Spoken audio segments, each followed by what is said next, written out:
My professor invited me to the campus party. And what happened still haunts my heart. I never planned to fall for him. In fact, when the invitation came, I almost didn't go. It was the last week before graduation, an end-of-term party the university hosted every spring. Lights, laughter, and too many cheap drinks. I had a thesis due, a half-broken heart, and no interest in pretending to have fun. Then my phone buzzed. It wasn't unusual for him to send group reminders. But that single line, "Hope to see you there," stuck in my head all day. The campus courtyard looked nothing like the one I walked through every morning. Strings of lights hung between the trees, the old fountain glowed blue from hidden LEDs, and a DJ turned the air electric. I almost left. But then I saw him. Professor Cole, no tie, no lecture notes, standing near the punch table talking to another professor. His sleeves were rolled, his hair slightly mussed. He looked younger, more real. And when his eyes found me across the crowd, he smiled. "Emma," he said when I reached him. "You came." "I almost didn't," I admitted. "That would have been a shame. You've worked hard this semester, you deserve a night off." His compliment should have felt like any teacher's encouragement, but it didn't. There was warmth there. Something unspoken. We talked longer than we should have, about my research, his travel plans, anything but the unspoken tension humming between us. A song changed, slower now. Students began dancing near the fountain. I felt awkward, shifting the drink in my hand. He noticed. "Do you dance, Emma?" I laughed nervously. "Not in front of my professors." "Then maybe just this once," he said softly, holding out his hand. I stared at it for a heartbeat. Logic told me to decline. But something in his gaze, steady, gentle, made me take it. We moved into the crowd. He was careful, keeping just enough distance to stay proper. Still, every brush of his hand against mine sent sparks through me. The music drowned the world. For a moment, I wasn't his student, and he wasn't my professor. We were just two people beneath the stars, moving to the same rhythm. When the crowd grew louder, he leaned close to be heard. "Too noisy here. Want to see something better?" I nodded. He led me up a narrow stairwell behind the library, to the rooftop garden reserved for staff. The city shimmered below, streets lit like veins of gold. "Wow," I whispered.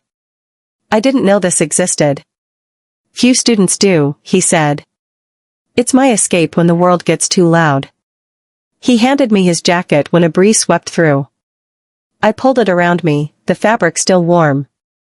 The scent, coffee, ink, something faintly cedar, wrapped around me like memory. "Why did you invite me tonight?" I asked quietly. He didn't answer at first. "Because you remind me what this job is about. Curiosity. Fire. You don't settle for easy answers." His voice was rougher now, vulnerable. "And maybe," he added, "because I wanted to see you outside the classroom." That confession hung between us, heavy and fragile. He pulled something from his pocket, a small, worn Polaroid. It showed a group of students around a younger version of him. "This was my first class," he said. 10 years ago. They made me believe teaching mattered. What happened to them?" I asked. His expression clouded. "One of them, Claire, was brilliant. But she dropped out. I couldn't help her. I promised myself I'd never get that close to a student again." I understood. His restraint wasn't distance, it was guilt. A vow he'd kept until tonight. He looked at me, eyes dark against the city glow. "You make it hard to keep promises, Emma." The clock tower chimed midnight. Down below, cheers rose as the party reached its peak. Up here, the air was quieter, thicker with everything unsaid. I turned to him. "You're not breaking anything by caring." He exhaled slowly. "You don't know what that means for me." "Maybe not. But I know what it means for me." I stepped closer. Close enough that his heartbeat echoed mine. He didn't move away this time. His hand brushed my hair back, trembling slightly, and his thumb traced a line along my jaw. "Emma," he whispered, a warning wrapped in desire. "Ethan," I whispered back, the first time I'd ever said his name. The world held its breath. For one suspended moment, the distance disappeared. His forehead rested against mine, his breath shallow. Everything we weren't supposed to feel was suddenly undeniable. Then, just as his lips nearly touched mine, the rooftop door opened. "Professor Cole?" a voice called.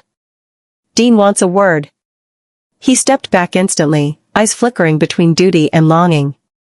"Go, before someone sees." I nodded, my heart pounding, and slipped down the stairs. But that almost moment burned like a secret fire.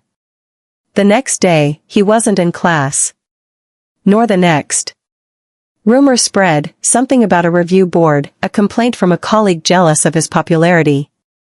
I couldn't focus. Every corridor felt emptier without him. Finally, an email appeared. From Ethan Cole. "Sometimes silence is the only way to protect what matters. Don't lose your light. E."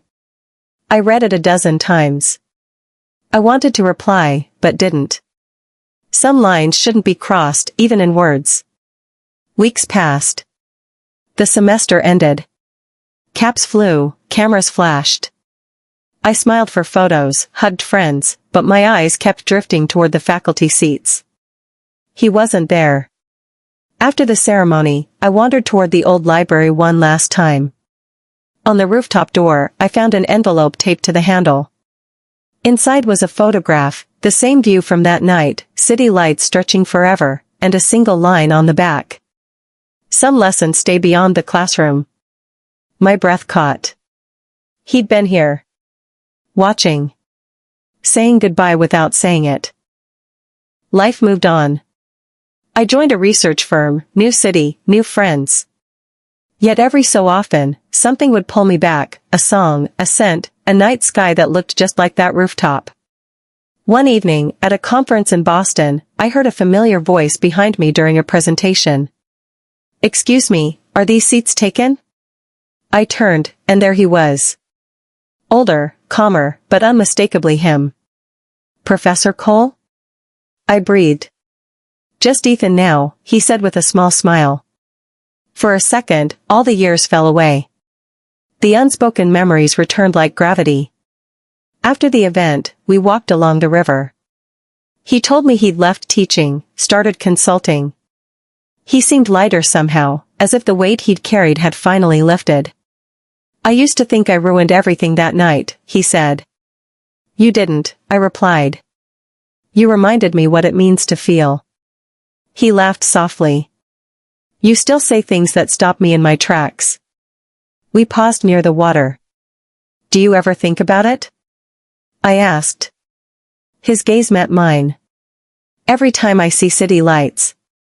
This time, there was no rule to break, no line to fear. He reached for my hand, steady, sure, and I didn't hesitate. Years later, when people asked how we met, I always smiled and said, "At a university party." It was simpler than explaining how one night could change two lives. That evening still haunts me, but not with regret. It haunts me because it was the moment everything began. Because sometimes, the love that's forbidden is just waiting for the right time to return. They say professors teach lessons that last forever. Maybe mine taught me the hardest one.